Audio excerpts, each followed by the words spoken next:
Bismillahirrahmanirrahim. Assalamualaikum warahmatullahi wabarakatuh. Baik, alhamdulillahirabbil alamin wa bihi nasta'inu wa umuri dunya wa uruddin amma ba'd. Baik, pada pertemuan kali ini saya akan membahas tentang pentingnya seorang guru dalam kehidupan sehari-hari. Guru memiliki peran yang penting dalam kehidupan dunia ini. Seorang guru mengajarkan ilmu kepada muridnya dengan harapan bahwa ilmu tersebut akan tertanam dalam muridnya. Pekerjaan ini sungguh mulia, terlebih bila yang diajarkan ialah ilmu agama Islam. Dalam Islam tidak hanya diajarkan tentang ilmu tauhid Islam, tetapi juga diajarkan tentang bagaimana kita bisa mengetahui hak dan yang batil, yang baik dan yang buruk. Oleh karena itu, begitu pentingnya peran seorang guru, maka dalam Islam begitu dimuliakan seorang guru tersebut. Seorang murid harus bisa bersikap baik saat berhadapan dengan gurunya, karena keridhaan guru pada muridnya mempengaruhi tingkat keberhasilan seorang murid dalam mempelajari ilmu yang diajarkannya. Nah, saya bertanya-tanya kepada diri saya, apakah sudah seharusnya saya menghormati guru saya? Apakah sudah saya berakhlak kepada guru saya? Apakah saya sudah menjadi seorang anak yang berbakti kepada seorang guru saya? Hanya itu. Dan apakah saya sudah memiliki adab yang baik terhadap guru saya? Guru bukan hanya seorang yang mengajarkan kita ilmu, tetapi juga sebagai pengganti orang tua kita di tempat belajar. Maka sudah sepantasnya kita menghormatinya sebagaimana kita menghormati orang yang lebih tua daripada kita. Nah, sekarang terdapat sebuah hadis yang memperjelas tentang pentingnya seorang guru dalam kehidupan ini. Hadis tersebut diriwayatkan oleh hadis Ibnu Majah nomor 235 yang berbunyi, Bismillahirrahmanirrahim. An Abi Darodai qala sami'tu Rasulullah sallallahu alaihi wasallam yaqulu innahu la yastaghfiru lil alim man fis samawati wa man fil ard hatta al hiyatani fil bahri. Hadis riwayat Ibnu Majah nomor 235 dari Abu Darda, yang artinya dari Abu Darda, ia berkata, aku mendengar Rasulullah Shallallahu Alaihi Wasallam bersabda, sesungguhnya akan memintakan ampun untuk seseorang alim makhluk yang di langit dan di bumi, sehingga ikan hiu di dasar laut.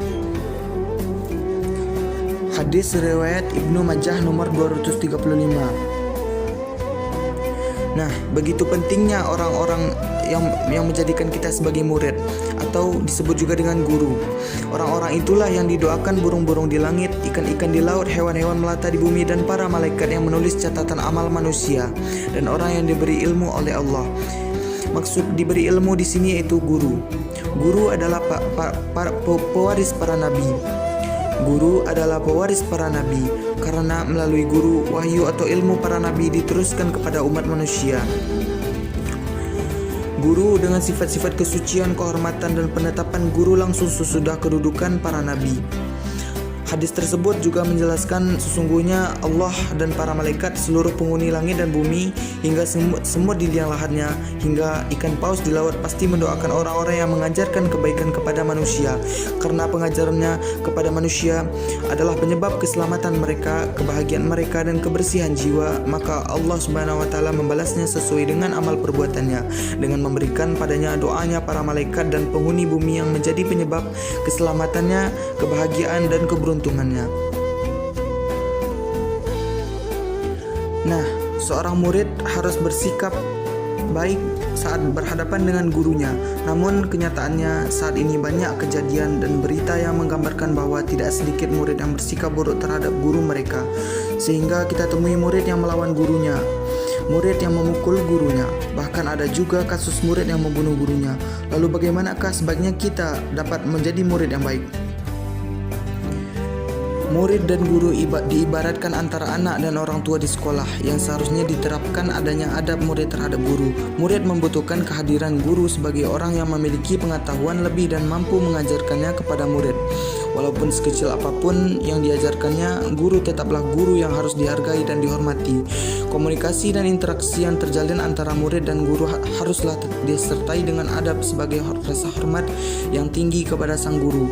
Bentuk penghormatan baik dalam lisan maupun perilaku harus selalu diterapkan dan menjadi kewajiban bagi setiap murid. Terlebih jika guru tersebut adalah guru agama di mana memiliki kedudukan yang tinggi di hadapan Allah. Menuntut ilmu adalah mencari keberkahan dari Allah Subhanahu wa taala melalui guru. Oleh karena itu, jika sebagai murid tidak memiliki rasa tunduk dan hormat, keberkahan tersebut tidak dapat mengalir dengan lancar. Begitupun dengan proses ketika mencari ilmu dan dapat menemui hambatan di jalannya. Terdapat sebuah hadis yang menjelaskan tentang guru yang berbunyi, An Abdillah ibnu Umar al-Asil qala sami'tu Rasulullah sallallahu alaihi wasallam yaqulu inna Allah la yaqbidu al-ilmi an taza'a yastazi'uhu minal ibadi walakin yaqbidu ilmi biqabdun al-ulama hatta iza lam yubqa alima attakhazan nasu ra'usa juhala fasu'ilu fa'aqtau bighairi ilmi fadallu wa dallu. Hadis riwayat Bukhari nomor 100 yang artinya dari Abdullah bin Amr bin Al-As berkata, saya mendengar Rasulullah SAW bersabda, sesungguhnya Allah Subhanahu wa taala tidak mengambil ilmu dengan menariknya dari hati-hati hamba-hambanya atau ulama, akan tetapi mengambil ilmu dengan mewafatkan para ulama, sehingga apabila tidak terdapat ulama, maka manusia akan menjadikan orang-orang bodoh menjadi pemimpin mereka. Lalu orang-orang bodoh itu akan ditanyai, dimintai fatwa, kemudian mereka berfatwa tanpa ilmu, maka orang-orang bodoh itu menjadi sesat dan menyesatkan orang lain. Hadis riwayat Bukhari nomor 100. Hadis yang diriwayatkan Imam Al-Bukhari dari Muslim dari Abdullah bin Amr bin Al-As tersebut menjelaskan bahwa bahkan begitu pentingnya seorang guru, keberhasilan para murid tidak bisa dilepaskan dari faktor etika kepada guru.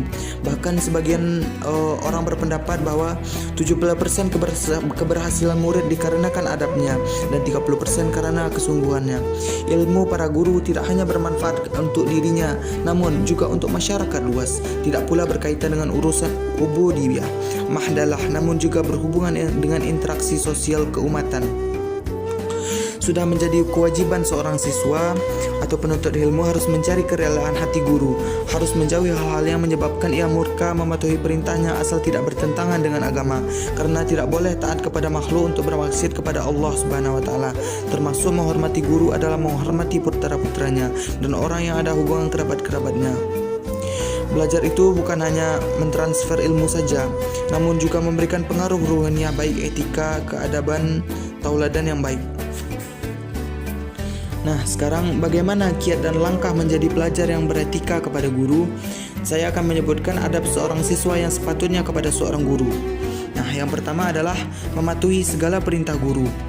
Murid hendaknya adalah pribadi yang mentaati arahan gurunya. Ibarat pasien yang sakit, ia harus senantiasa mematuhi petunjuk dokternya. Berapa kali ia harus meminum obat dalam sehari. Nah, yang selanjutnya adalah memandang guru dengan pandangan yang memulia. Inilah salah satu cara yang lebih mendekatkan untuk mendapatkan ilmu yang bermanfaat. Siswa wajib memandang gurunya dengan penuh takzim. Tidak diperbolehkan bagi pelajar memandang remeh gurunya. Nah, yang selanjutnya adalah tidak melupakan jasa-jasa guru. Pelajar hendaknya mengenali hak gurunya, tidak melupakan jasanya, senantiasa mendoakannya, baik saat masih hidup ataupun setelah meninggal dunia. Nah, guru merupakan aspek besar dalam penyebaran ilmu, apalagi jika yang disebarkan tersebut adalah ilmu agama yang mulia ini. Para pewaris Nabi begitu